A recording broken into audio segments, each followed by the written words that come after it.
Spark something uncommon this holiday with just the right gift from Uncommon Goods. The busy holiday season is here, and Uncommon Goods makes it less stressful with incredible hand-picked gifts for everyone on your list, all in one spot. Gifts to spark joy, wonder, delight, and that's exactly what I wanted feeling. Hey, y'all, I ordered a super cool piece. It's a candle with a sculpture of LSU's Tiger Stadium on top of it. And each officially licensed laser cut wooden replica features up to 4 layers of detail, creating a bird's eye view of a specific football field, seating section, and more. And every label includes your stadium's name, the team's logo, and school location. And it has a coconut, soy, vegan wax infused with sandalwood smell that creates tailgates and touchdown scent profile, reminiscent of game day. It's invigorating like fresh cut grass and nostalgic like smoke from a pre-game grill, and calming like the crisp autumn air of a new semester on campus. Y'all, I love it. I have it at the base of my TV, and I'm ready to watch the Tigers play on Saturday night, right? Uncommon Goods. Look, when you shop at Uncommon Goods, you're supporting artists and small independent businesses. And many of their handcrafted products are made in small batches. So shop now before they sell out this holiday season. Uncommon Goods looks for products that are high quality, unique, and often handmade or made in the U.S. They have the most meaningful, out of the ordinary gifts anywhere. They even have gifts you can personalize. From holiday hosts and hostess gift to the coolest finds for kids to hits for everyone from the book lovers to diehard sports fans. Uncommon Goods has something for everyone, not the same old selections you can just find anywhere. And with every purchase you make at Uncommon Goods, they give $1 to a nonprofit partner of your choice. They've donated more than $3 million to date. So to get 15% off your next gift, go to uncommongoods.com/RLRC. That's uncommongoods.com/RLRC for 15% off. Don't miss out on this limited time offer. Uncommon Goods, we're all out of the ordinary. Professionals spend nearly half the work week on written communication, so focus is important. With Grammarly as your AI writing partner, focus and quickly get through your work with relevant, real-time suggestions. And it works across 500,000 apps and websites, so you can sound more confident and persuasive wherever you write. 93% of professionals report that Grammarly helps them get more work done. Download Grammarly for free at grammarly.com/podcast. That's grammarly.com/podcast. Real Life, Real Crime is a true crime podcast brought to you by Woody Overton and executive producer Toby Templey.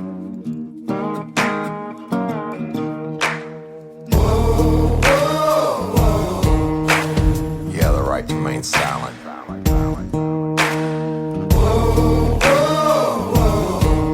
Anything you say can and will be used against you in a court of law.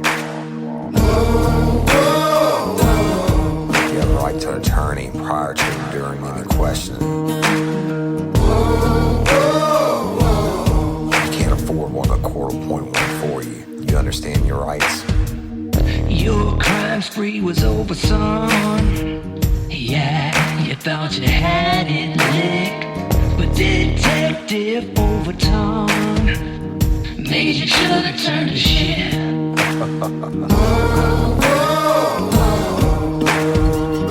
Get ready, you're gonna do time. Real life, real crime. Warning. This episode of Real Life, Real Crime, the podcast, may contain descriptions of acts of violence or that are of a sexual nature. It should be for people that are 18 years or older. Heed my warning, people. I did not get the facts of these cases off of the internet or from some television show. The facts we're retelling you were presented to us by the victims of the crimes or the perpetrators who committed the crimes against the victims. My description of the crime scenes are what I saw with my own 2 eyes. If you're gonna get offended, please turn this podcast off now. Thank you. Hello, everybody, and I'm Woody Overton, your host of Real Life, Real Crime, the podcast. And today, I'm going to be telling you an old school story. I think it's going to be 2 parts, y'all. It's a really, really in-depth, kind of crazy story. And before I get started, I just want to tell everybody thank you. We love you and appreciate each and every one of you. Our numbers are growing phenomenally. And Justice for Courtney Coco, you better believe it's coming. It's probably sooner than many of you think. And please keep calling in your tips on Miss Barbara Blunt and stay tuned at the end of today's show for some announcements. So with that, we'll get going. And we're going to call this one Mama Said. Mama Said. So in 2005, I was working as a detective for the Livingston Parish Sheriff's Office. And I got to give you a little bit of background to set this story up as what was going on during this time. This story actually starts in September of 2005. And on August the 29th of 2005, Hurricane Katrina hit the U.S. coastline, right? And simply one of the craziest times of my entire law enforcement career. And so just bear with me. I'm going to skip around and give you some background on this, and you'll see why in a few minutes. But when Katrina hit, I remember the day before it hit, Reese Holden and I, was a good buddy of mine at the time, and he was a deputy for the sheriff's office. I had a fishing camp down in Chauvin, Louisiana. So we drove against the traffic because at the time, Katrina was a Cat 5, and it was going to be total devastation, supposed to hit New Orleans. And Chauvin is down south Louisiana in Terrebonne Parish. So I had a fishing camp, and we drove against the traffic. Everybody's evacuating to get out of the way of Katrina. Spent all night boarding up the camp, et cetera, and then came back through the traffic and got ready for the storm. You know, you heard me talk about on the hurricane episode. We always had to be prepared, and all our units were gassed up and everything. And now we're expecting it to be a real shit show when Katrina hits. And at the time, it had the bullseye on New Orleans. And so Katrina comes, and we work it. It was pretty bad, even in our area. And unfortunately for Mississippi, but thank God for New Orleans and us, it actually turned and hit Mississippi directly. It's like New Orleans, I swear, y'all, New Orleans has like a protection around it on storms. All these storms in the past 20 years that I know of that I worked in, at the last second, all the ones that were directed in New Orleans, always seemed the last second the storms turned. They never hit New Orleans. And Katrina was an example of that, right? But the problem with it didn't matter. The storm itself was bad. Total devastation on the coast, nothing left standing, really bad. Even in Livingston Parish, we had a lot of bad damage and people without power and stuff like that. And New Orleans took a pretty good smack, but nothing in New Orleans couldn't handle.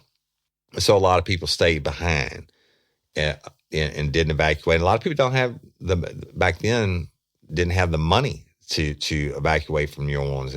I mean, a lot of working people and poor people, and New Orleans at the time was world famous for its housing projects.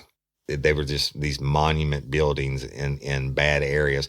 It seemed like nowhere you went in New Orleans could you not go a couple blocks and hit one of the housing projects like the Desire projects or whatever.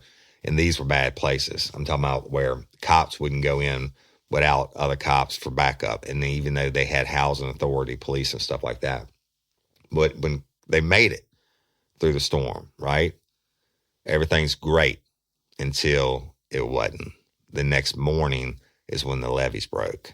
And that's what caused all the severe flooding and the deaths. I mean, I think like 1,800 people died from Katrina, and most of that was from the flooding in New Orleans when the levees broke.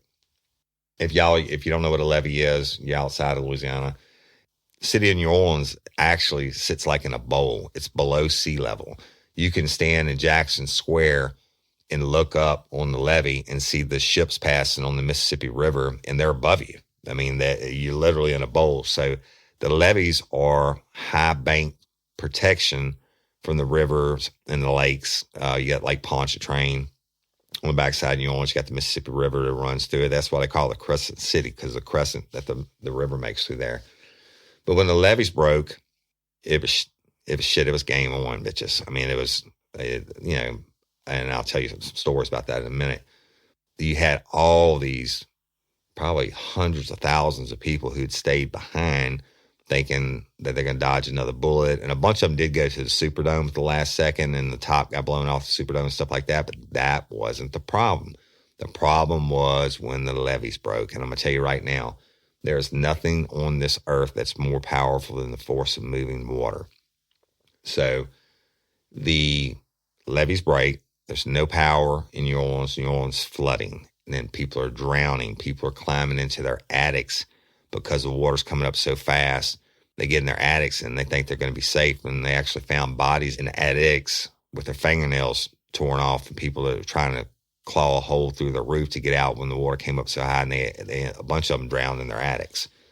And then there was no response.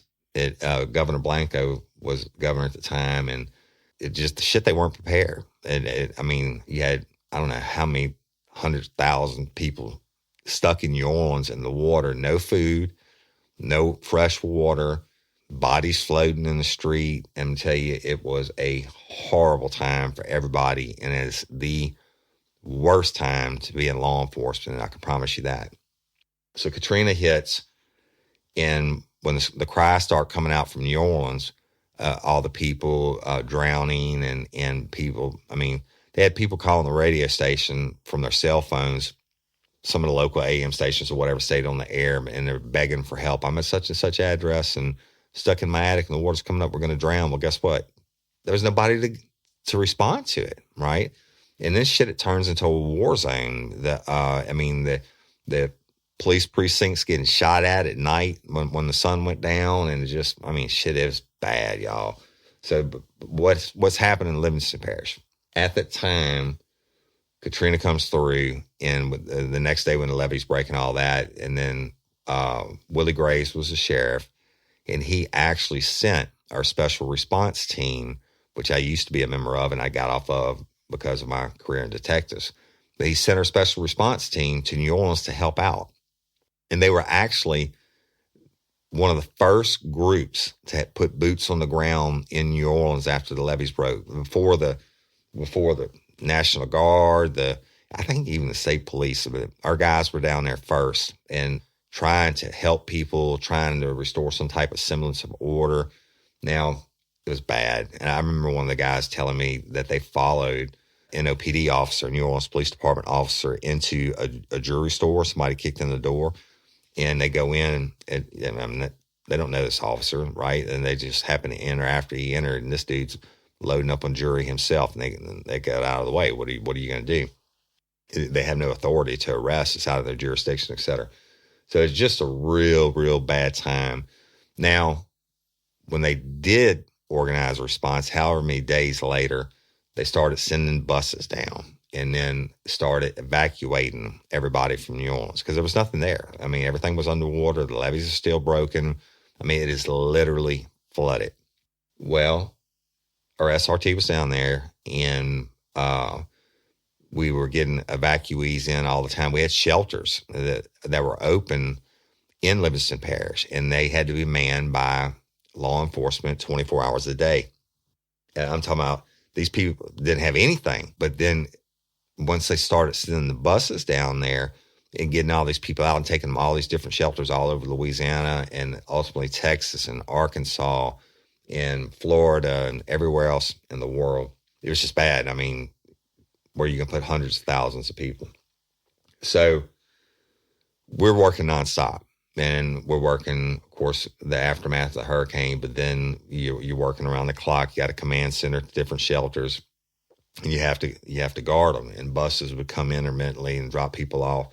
It was a couple of days into the evacuation process, and I was actually working nights as a detective, and I remember getting a phone call, and it's my ex screaming at me, she's like, "You got to get up, and people are getting robbed and raped, and you know, all this bad stuff's going on. Get up. I'm like, whoa, motherfucker, what do you want me to do? And I'm like, So I get up and I call the radio room and stuff, and they were getting constant calls. And what happened was the rumor mill had run rampant. All these things weren't going on, but people were calling in things, and some of them were, but not as bad as they were making it out to be. Not like the sky was falling, but it was bad enough that Sheriff Willie Graves called the special response team back and put them in Livingston Parish. And it was, I mean, I'm telling you, it was a real shit show.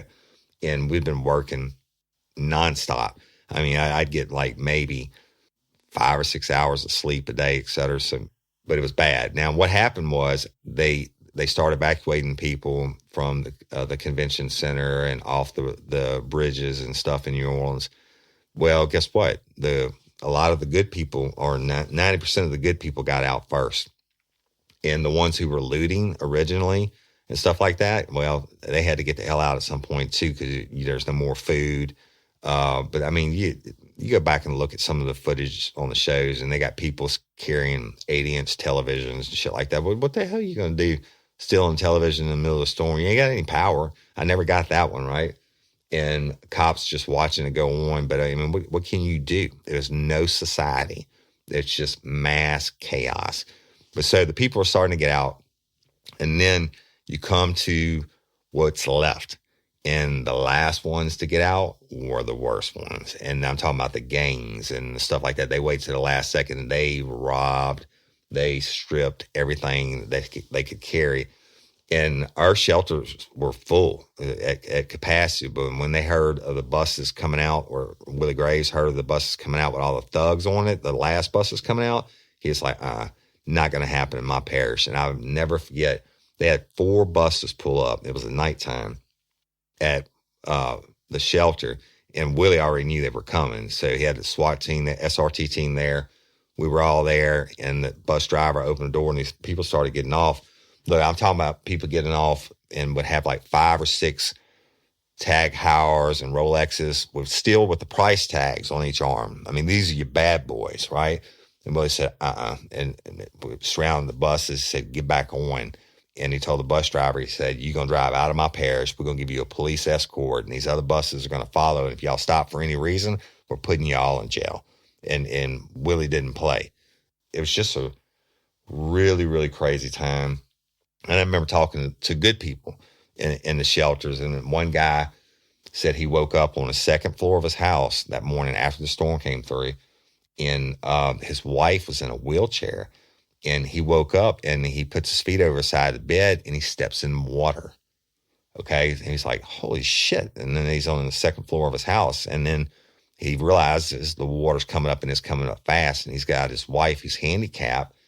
And he's like, what the hell am I going to do? I can't get downstairs. It's already flooded. So it's a bluebird sky day now, y'all. I mean, there's no clouds. It's not raining and shit. He goes and looks out the window and sees massive flooding, and the water's coming up fast, fast, fast. And he said, man, I just started praying. I said, God, please help me. We're going to drown. I can't. And he was, I won't say elderly, but I'm probably my age now. I guess he was around 50 or something. And he said he prayed, and he said, Woody, I watched, he's crying when he's telling me this. I watched in literally a trash dumpster was floating, and it floated right to my window. And I was able to pick my wife up and throw her in it. And I got in it, and they used it like a boat to hit dry land, or they got saved by somebody in a boat, whatever it was. So it's just really, really bad. And we were working around the clock. Everybody's working. You got any time off. And then you got people like deputies like us that didn't even have power yet from the storm. So you're out there doing it, y'all, but just mad chaos. Now the Army National Guard comes out, the feds come out. And so the Guard starts to help provide security at some of these evacuee shelters. And look, this place is full, y'all. School gyms and stuff like that in the parish I'm talking about. And meanwhile, the crime rate is just rolling, but it's not the mass rapes and shit like the rumors that started with when Willie called the SRT back. But we got a severe crime rate, and we didn't get a day off. We were working nonstop. Well, the problem with that is on September the 18th, which would have been, 10 days or so after Katrina made landfall, Rita forms, okay? Hurricane Rita. And guess what? That bitch has got a bullseye for us also. And so we're watching it as it's coming in. We're getting ready for it. And it's another real humdinger of a storm. So just really, really crazy times. And there's a reason I'm telling you all this. But it just wouldn't stop. Seemed like we couldn't catch a break, right?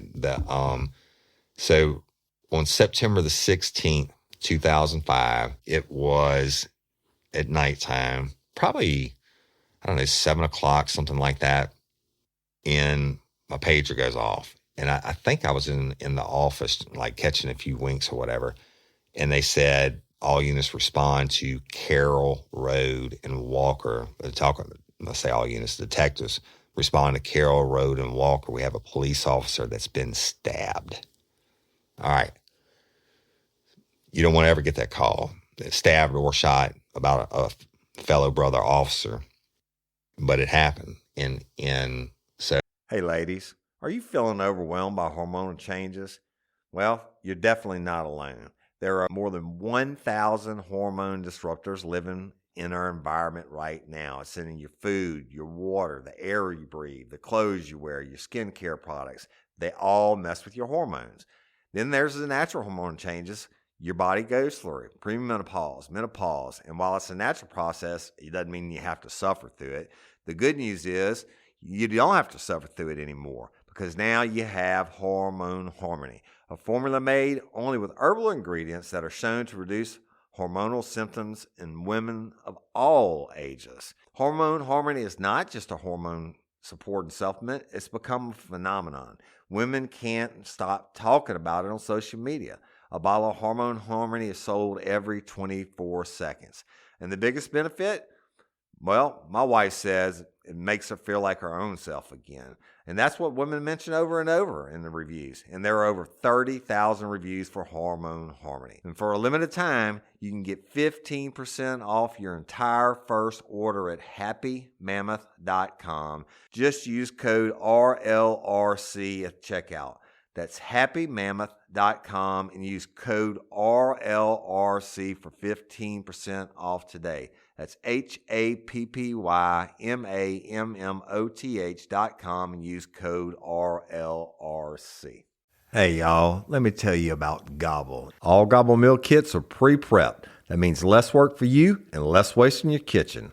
Their meal kits include everything you need so you can save time at the store or just skip that trip entirely. I got the box in and I had 3 different meals. I had a Kung Pao chicken, crispy fish tacos, and a beef bourguignon, however you say it. But let me tell you about the classic beef bourguignon. Look, it came with beef pot roast and a beef broth concentrate, red wine demi-glace, cremini mushrooms, cipollone onions, mashed potatoes, baby carrots, and rosemary thyme butter. It was so easy to make. Literally like 15 minutes it took Cindy. And let me tell you something, and all the dishes were fire, but this thing was like a taste explosion in my mouth. It's just unreal. We've got to spend more time together and more time doing the things we love because everything came in this one single box right to my door. So see what a difference Gobble will make for your household. Right now, they're offering my listeners a fantastic limited time deal. You get $120 off across 4 boxes plus free shipping and free cookies. And let me tell you, those cookies, I ate one that was sin baked and it was delicious. Go to gobble.com/real life. That's GOBBLE.com/real life for $120 off your first 4 boxes. This offer is not available on the home site, so don't miss out. This is genius. It's taste explosions in your mouth like you never had. So I'm rolling out the door, and they have TAC 1 1033, which means nobody could talk on it. I'm trying to get information. I wasn't that far off Carroll Road, probably 15 miles or so.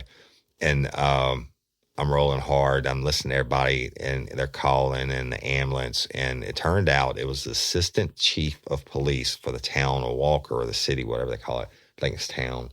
Walter Daisy was his name. And I'd known Walter for years. He got stabbed in the stomach Okay, so the Acadian, the ambulance is getting there. They're taking him, and I roll up on scene. But I got to tell you about Carroll Road. This is what I never really got this, and I'm not ever going to throw shade one way or another. But Carroll Road is off of Highway. It's north of Highway 190. Now, Highway 190 runs all the way across Livingston Parish from east to west, from Tangipahoa Parish into East Baton Rouge Parish. It also runs right through the middle of the town of Walker. And Carroll Road, where he got stabbed at, is really remote. And he got stabbed at the bridge on Carroll Road. So when I say remote, I mean there's like some big houses on that road. It's no trailers or whatever. It's big houses, but it's not big neighborhoods. It's like they're spread out. They got like 5 or 6 acres each, and it's a dark ass road, right? I mean, you couldn't find this road if you weren't looking for it, if you didn't know where it was. And so I would roll up on the scene, or as close as I could, and it's black. There's no street lights, and there were like not security lights, but whatever you call them, yard lights in some of these bigger homes. But I could see I can't get close to a scene. There's every cop car in the world's there, and Acadian already left Walter to go to the hospital. And so I roll up, and Chief Hunter Grimes is on the scene. And you've heard me talk about Hunter before. He's now a criminal investigator with the Louisiana State Police. Good friend of mine. We were on SRT together, and he would end up leaving the Livingston Parish Sheriff's Office and going to Walker City or town, whatever it's called, and becoming getting elected chief of police. And so he was the chief of police. And we got there, several of the detectives, and I go up and said, "Tell me what happened." He said, "Walter stopped a white male on this bridge for walking on the road." And he said he got out on him, and he said they got into like a scuffle. The guy pulled away from him, and he said he hit Walter a couple times, and he said then he stabbed him. He said, "Woody," he said, "the knife is still stuck in Walter's stomach." And I said, "Well, you certainly don't want to remove it, right? Because all these different crime scenes and stuff like that, you show up, if you got a victim that's got something that's an object that's impaled in him, you don't touch it. Because that may be where it's stuck in, maybe pinching down an artery. You don't know." And he said, "Woody," he said, I was at the football game. He said, "Walter was there with me at Walker High School football game." He said, "Walter was there with me. And the next thing I know, 15 minutes later, my pager's going off saying Walter got stabbed." And I'm like, "What the hell?" You know, and he said, and I get here, and he's the knife sticking out of his stomach, you know, and the Acadian gets here and they get him off. He said, "I got to get to the hospital. Will y'all please?" I said, "Don't worry about it, dude. We're going to work it." I mean, you know, cop getting stabbed, big shit. It's big time. And I did tell Hunter, I said, "You need to go up to the hospital." And we called for a sketch artist. And we'll get a sketch artist up there. And as long as he's awake, and then he said he was awake and he was talking coherently, but he had lost some blood and stuff. I said, get a sketch artist to get, if we can, before he goes into surgery, make him delay it. Got to get a sketch artist to try to get a sketch of who this suspect is, so we have something to work on. If he goes into surgery and he dies, we're screwed. And I said, did he call it in? And he said, "No, he didn't call it in."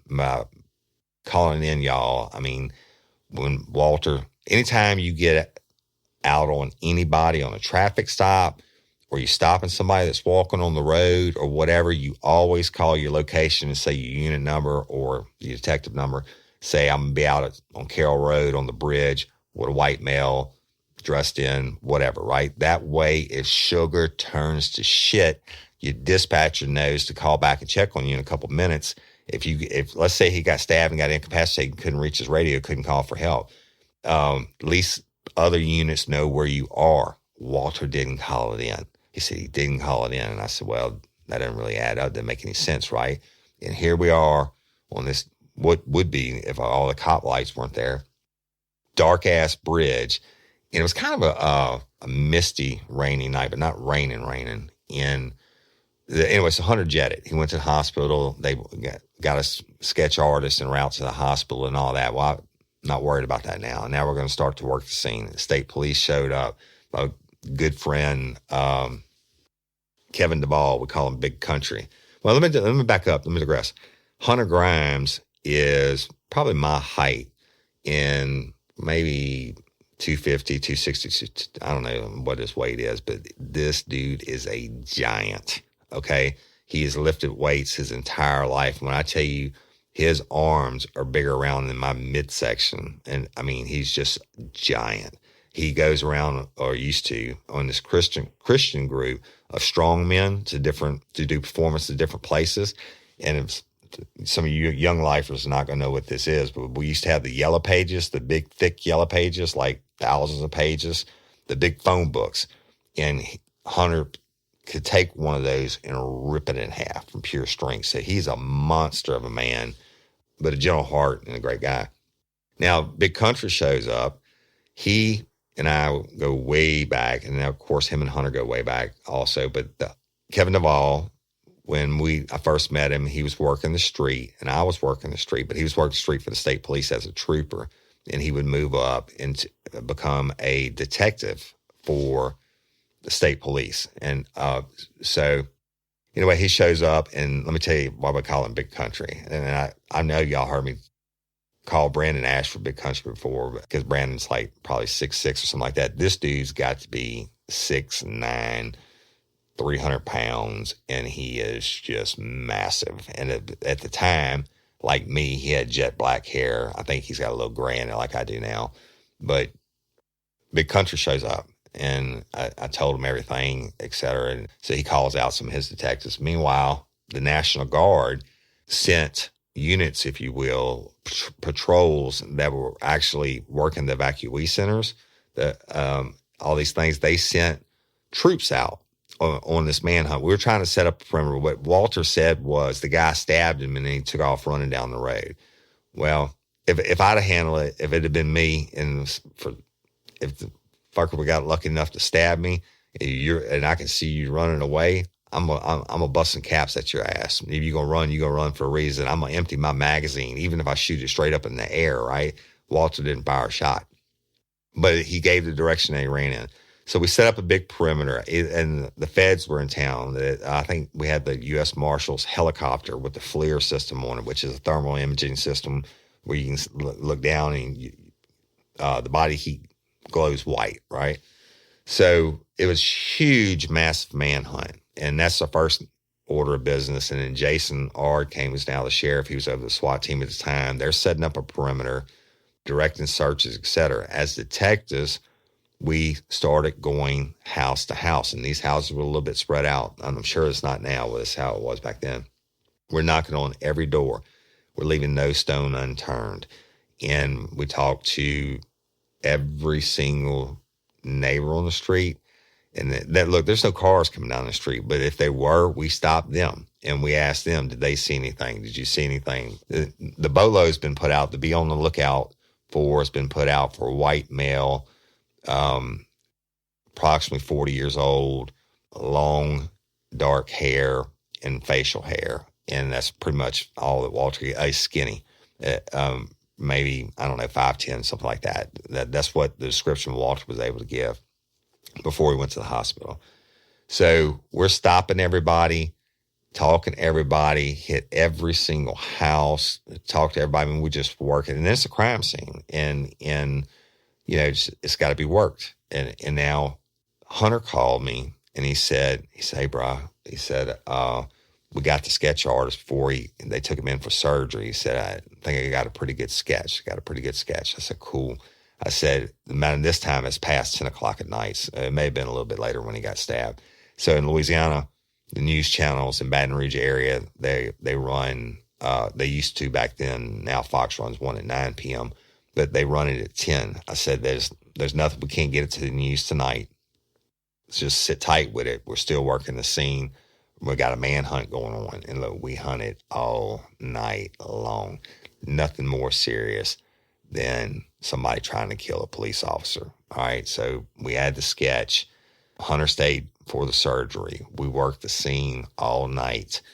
And then, I don't know, about 4 o'clock in the morning, Walter had come out of surgery, and they say he's going to live. and then they had to take the knife out of him, fix up whatever. He's in ICU.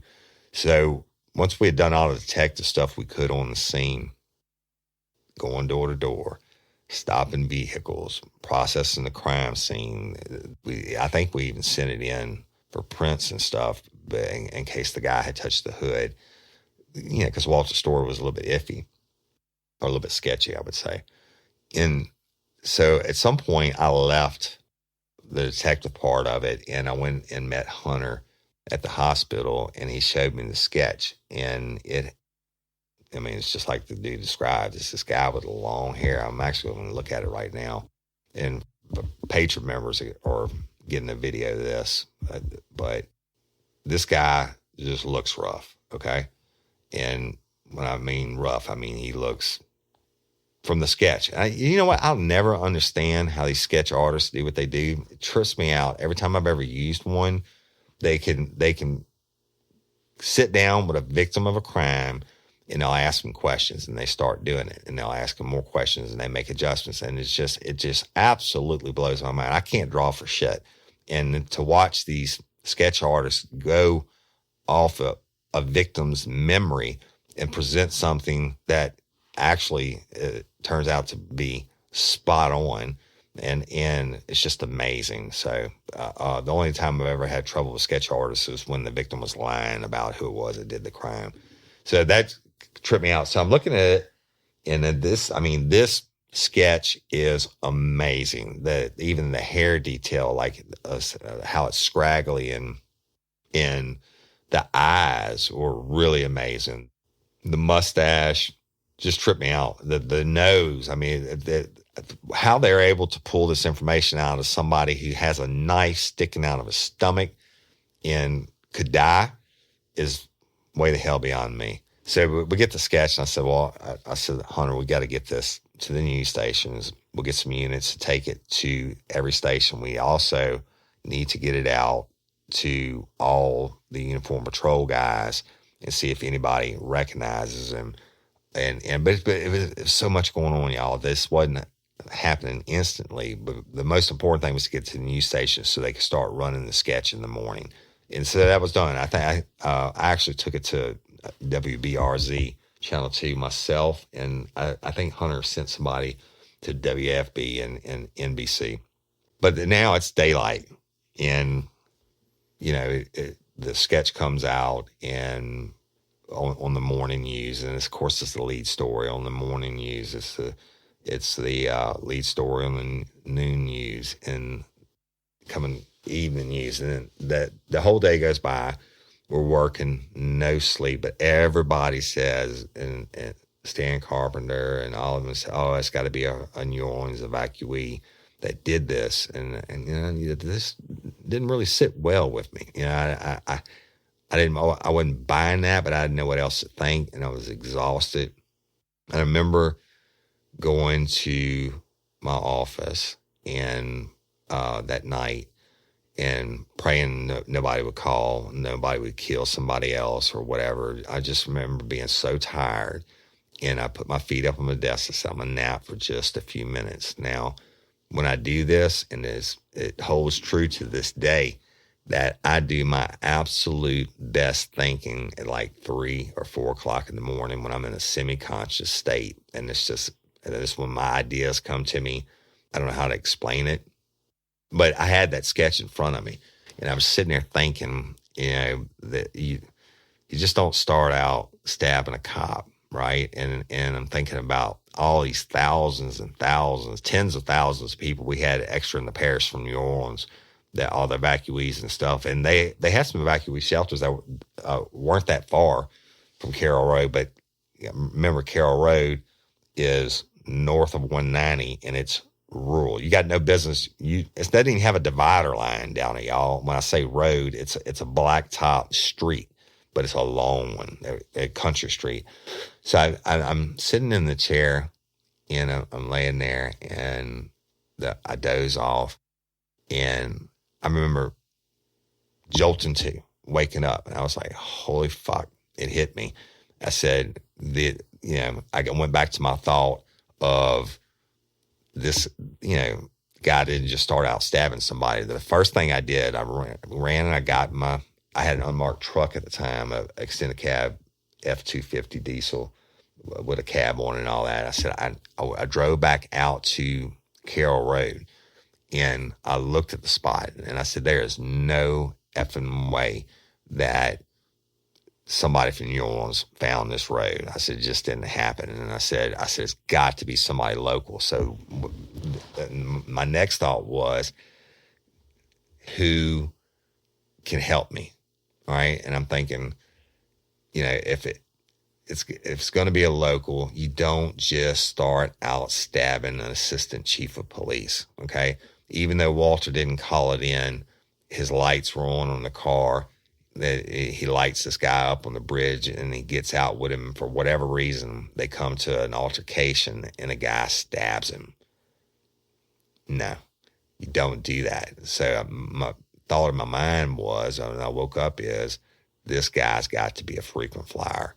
So then my next step is I'll haul ass to the jail. Why? And I know this time, but by this time it was really late. And I'm going to tell you about the Livingston Parish Jail at the time. They call it the detention center now or whatever. Tony Edwards, great guy. He was the jail supervisor at the time. And Tony started his career with Livingston Parish Sheriff's Office as a reserve. He used to actually, his sister-in-law was one of my all-time favorite dispatchers and good friends, and we hung out on our days off, and his wife, Kim, she's a real sweetheart also.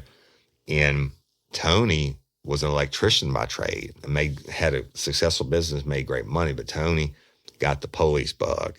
And if I could tell you that I may have rode him around once or twice with me in uniform patrol before he was a reserve deputy, then just so he could be in on the action. Because remember, I told you when I was on the street, once the call volume went down, I was out there hunting. I was getting in a foot pursuit or a vehicle pursuit or something every night.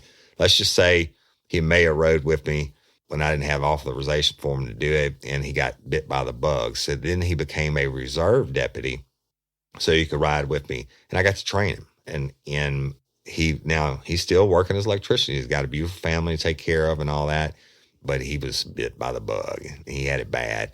And so he went through the reserve process. I was his field training officer, and then he decided he wanted to become law enforcement full time. Hey, y'all, you want to set your child up for success?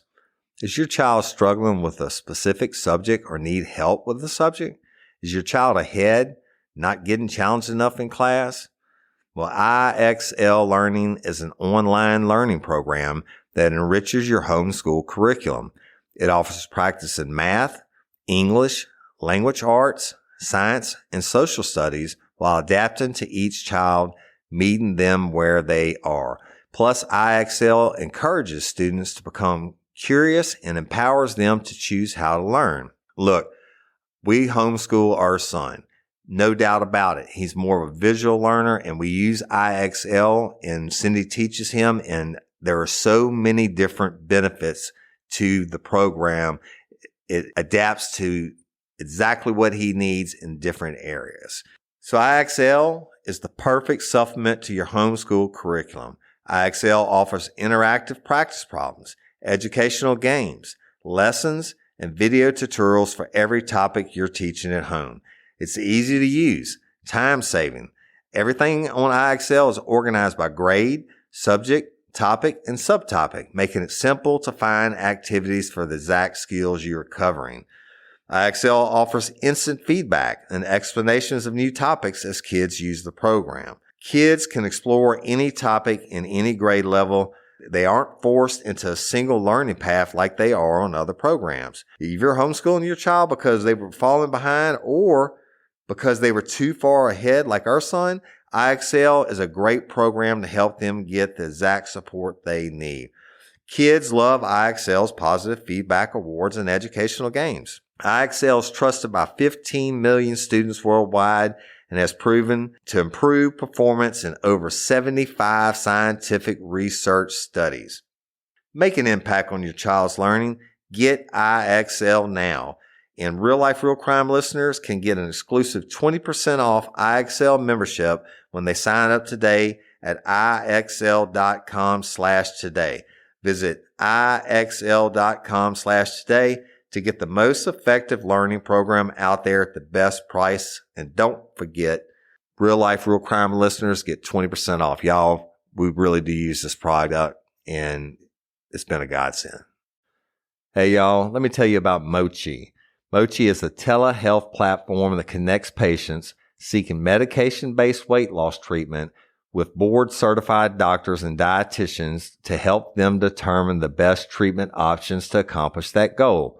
Mochi's program is completely virtual, meaning you can access their services anywhere in the United States, and you will be meeting with their team online. You deserve doctors that listen. Mochi is dedicated to providing holistic, patient-centered care that prioritizes overall well-being with the goal of transforming how weight management is approached.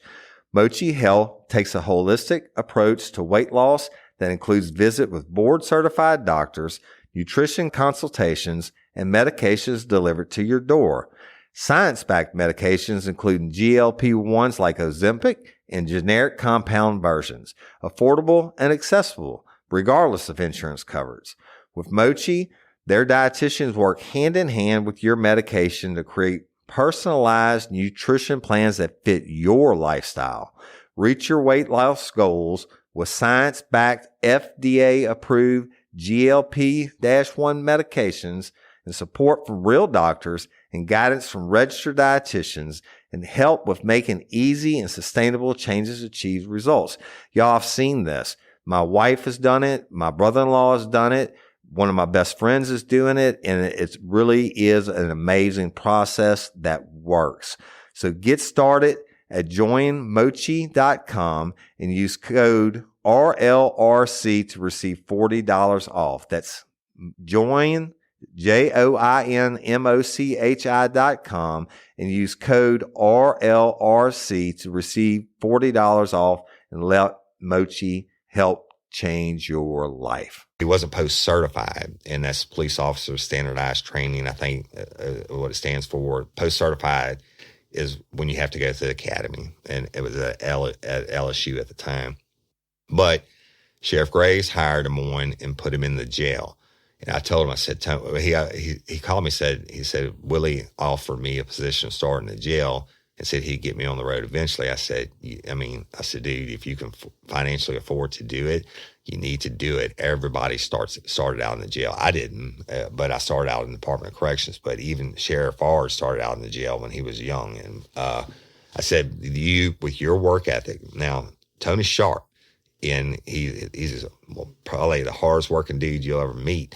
And he picked up on everything so fast on the law enforcement part. I said, Tony, you are going to love working in the jail, because I think everybody should have to start out working in the jail, because you get to know the people that you're going to be dealing with when you go in uniform patrol.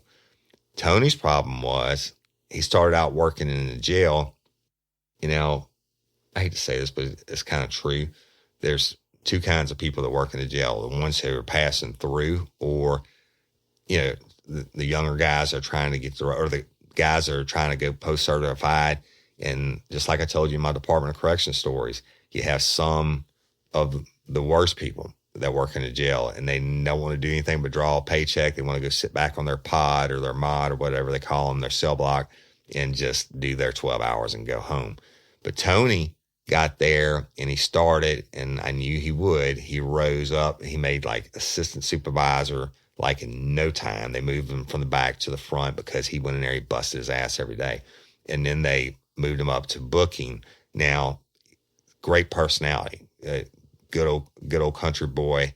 And he had the booking officer was a big deal too. He got to see all the shit. Everybody we brought in, from the drunks to the murderers to whatever, he processed them. He did it. But he did it so well, he made jail supervisor. I'm talking about like in a matter of months. And I don't know what the exact time frame was. It was the fastest I ever saw anybody make jail supervisor, I can tell you that. So the Livingston Parish Jail at the time, the 911 center was the same thing, but it was inside. You pull up to the jail, you had to get buzzed through the interior door, and you're looking at the control room, which is where the jail supervisor and the matron are. And the matron generally works all the keyboard stuff. But sometimes Karen Ortolano, a Dream Team member, she's awesome. I mean, she got stories for days about everything. So you had to get buzzed into the control room. And if you're going to our 911 where all our dispatchers were, you had to walk through the control room at the time. And there was this inner room inside the heart of the jail where all our dispatchers were. So anyway, I go in and it's like 4 o'clock in the morning or something. I said, Tony, he said, what's up, bud? He said, hey, what's going on? I said, look, I got something to show you. I needed you to look at it. He said, what is it? And I said, I got a sketch, the composite of the guy who stabbed Walter Daisy. And he said, well, give it to me and let me look at it. And I'm thinking, if this guy's a frequent flyer, Tony's going to know him for sure, right? Because knows everybody that's coming in and out. And so I gave it to him, and he looks at it for like not even 3 seconds. He looked back over. He said, you shitting me? I said, no, that's it. He said, that's Stephen May. I said, who is Stephen May? He said, this motherfucker just got out, Woody, like 2 weeks ago, maybe 3 weeks ago. He said, that's Stephen May. I said, are you sure? He said, dude, I'm telling you, this is Stephen May. He said, watch this. Now, the jail, they cook all their own food and stuff for the inmates and stuff to keep the costs down, I guess. But they have trustees that do it. He said, Stephen May was my trustee. He worked in the kitchen every day. He said, watch this. And they serve breakfast at 6 or 7 in the morning. I don't know what time. The trustees were already up cooking all the breakfast. He went and called one of the head trustees out. He said, come here, man. We go in the hallway. He said, I'm going to show you a picture, a composite of somebody. I'm not going to say anything. I just want you to tell me if you recognize him. And he gives it to the dude, and he said, this is Cook. He's been here however long. And he gave it to him, trustees in this green and white striped trustee prison thing with his hairnet on. He looks at it, he said, that's Stephen. He said, he just got out. A couple weeks ago, he said, we worked together for like 6 months. He said, every day, every single day in the kitchen. I said, are you sure? He said, I'm telling you, that's Stephen May. So I actually I told Tony, I said, I need a statement from him saying that he IDs this guy, Stephen May, and I'm going to go back in the control room. I'm going to go run Stephen May's date of birth and his criminal history. So I went back in. I went into the radio room. That's where they did all the criminal histories, the NCIC searches and everything else. And I gave him the name, and I got the matron, and it wasn't Karen. I forget who it was, who his matron was at the time, but it wasn't Karen. But I told her, I said, look up Stephen May. He was your trustee. She said, yeah, I knew who it was, saw him every day. I said, give me his date of birth. And she did. And then I went in, I ran his criminal history, and the list was long and distinguished. It came back. His date of birth, I forget what his date of birth was, but he was 47 years old, and he had been in and out of prison his entire life. And guess what? Guess what one of his charges were for that he was out recent for? He just did 10 years for stabbing another man during a fight. Yeah, I mean, he did 10 years. Which would have been second-degree aggravated battery. Y'all, it's the same thing as attempted murder. There was no attempted murder statute in the state of Louisiana, but Stephen May got into a fight. Walter Daisy said they got into a little fisticuffs, a little tussle, and he stabbed the dude. And so it's second-degree aggravated battery. It's second-degree battery, and in Louisiana, it's Napoleonic Code of Law. It's reversed. Everywhere else, it's assault. Everywhere outside of Louisiana, assault is the unwanted touching, right? Inside the state of Louisiana, assault is a threat. Everywhere else, battery is the threat.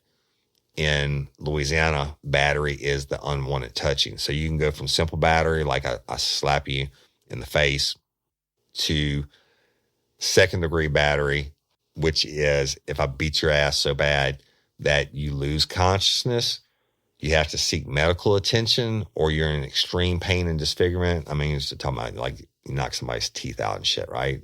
Break their nose, whatever. If they have to go to the hospital, technically that's second-degree battery. Aggravated second-degree battery is a second-degree battery with a weapon, meaning you shot someone, you stabbed them, you beat them with a pipe, whatever it may be. Stephen May's out on parole for aggravated second-degree battery. He stabbed another man during a fist fight, or I guess it wasn't a fist fight, during a knife fight. But he is a definite frequent flyer. So it fits. I call the powers that be then, and I started calling Stan and all of them. I said, listen, I got it figured, Hoss. And I know who it is. I know who it is. And he said, what do you mean? I told him. And he was like, God damn, man, I can't believe that, right? I said, look, I'm getting statements from everybody up here that I can identify him to start building probable cause. Because, Stephen May was a frequent flyer. And this is going to be, if Walter didn't die, is going to be, if he dies, it's a death penalty case. And then he's going to get the needle. But if he doesn't die, the very least we're going to charge him with is basically attempted first-degree murder of a police officer. And so I just told him, I said, look, we got to take our time. We got to do this right and start working the system. And so, y'all, I'm going to conclude this episode of Mama Said. You got to tune in next week. This is one of those stories that can't be told in one part. You're really, really, really going to get your mind blown when you find out what happened in the investigation. So, and it's a really great story. So tune in next week, and I will conclude Mama Said. That being said, a couple of announcements real quick. Courtney Coco, I know we've asked for time, and we asked for this time. And at one point, they told me 2 weeks. And so I asked y'all to lay off of them. I can't tell you what I know, but I can tell you that I believe there's going to be justice for Courtney real soon. And I can tell you something else. I promise you this, not tell you. I promise you, if the justice doesn't come for Courtney by like the second week of November, all you crew members, almost 27,000 now on a private Facebook page, that if you're not a member, go to it. You have to be approved by our Dream Team moderators, and we'll get you approved, but it's growing like 100 people every 2 days. But it's all true crime related. But everybody on there knows who Courtney Coco is. On Fridays, they post their pictures of themselves wearing pink, etc. And it's true crime stuff on that page also. And so our numbers on that page are important, because if they don't do what they say they're going to do, we are going to burn Rapide's ass down, and we're going to do it legally. I have a plan. We're going to call all lifers to the forefront who care about justice for Courtney, and we're going to implement the plan, and everything will be legal, but it's going to be painful as a bitch for Rapides Parish. And there's all kinds of stuff that I'm in possession of, and a plan that we're going to execute, and we're going to get justice for Courtney one way or another. And I'd be real surprised if there's not some national media this week that I can't tell you about either. But so y'all just be patient. I mean, we're going to talk about a couple more weeks. I know I've said it before, but this time I'm backing it up with, I tell you, if it's not done by Thanksgiving, we will use our numbers. We'll use our strength, and we will get justice for Courtney Coco. All right. We're going to make them act one way or another. And of course, y'all, it's election. Everybody get out and vote. If you early vote, I don't care who you vote for. If you early vote, whatever, I do believe that the voting is the only way to bring about a change in this country, whether it's on the local level or national level or whatever. Now, Miss Barbara Blunt's case. All right. It's being worked, and I'm still getting tips. And there's a couple of y'all haven't even called back this week, or probably the last 10 days since the hurricane and all that. But I am still working it, and it's being worked in a way that I haven't even told you about yet. So, but please keep sharing Miss Barbara's story. Every time you share it, we get tips. I know y'all hear me say that all the time, but I'm telling you again, if I could show you after an episode comes out and I talk about Miss Barbara Blunt, I get more tips guaranteed. So sharing equals tips. Y'all do that. I'd appreciate it. And follow me on Instagram at Real Life Real Crime and at Overton Woody. And you go follow me. Take a picture of your follow and send it to me at my email, woody@realliferealcrime.com, or any of our social media pages. And there's a million of them, it seems like. You send that to me. Every 50 of y'all that follow me on both of those and send it to me, I will enter your name 1 through 50 into a drawing for either a signed autographed copy of my book, Jesus Held Me, or a Real Life Real Crime face mask. And they're nice, y'all. They're cloth and washable and reusable and all that.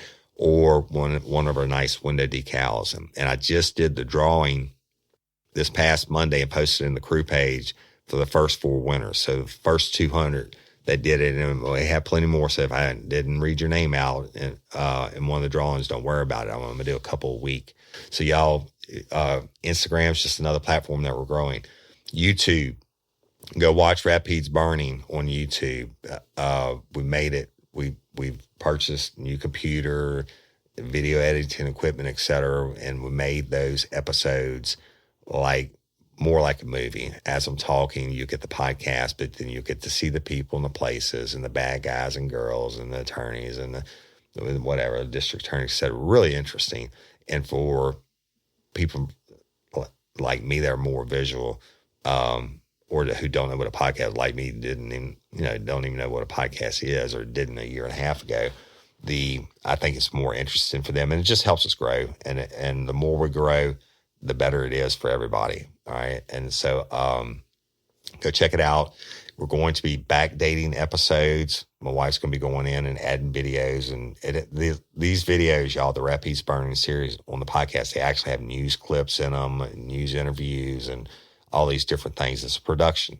So if you get a chance, watch it. We're going to go back and do all the episodes, but Rome wasn't built in a day. And like I'm videoing this one now, it's so my wife can go back in and add stories, stuff to this.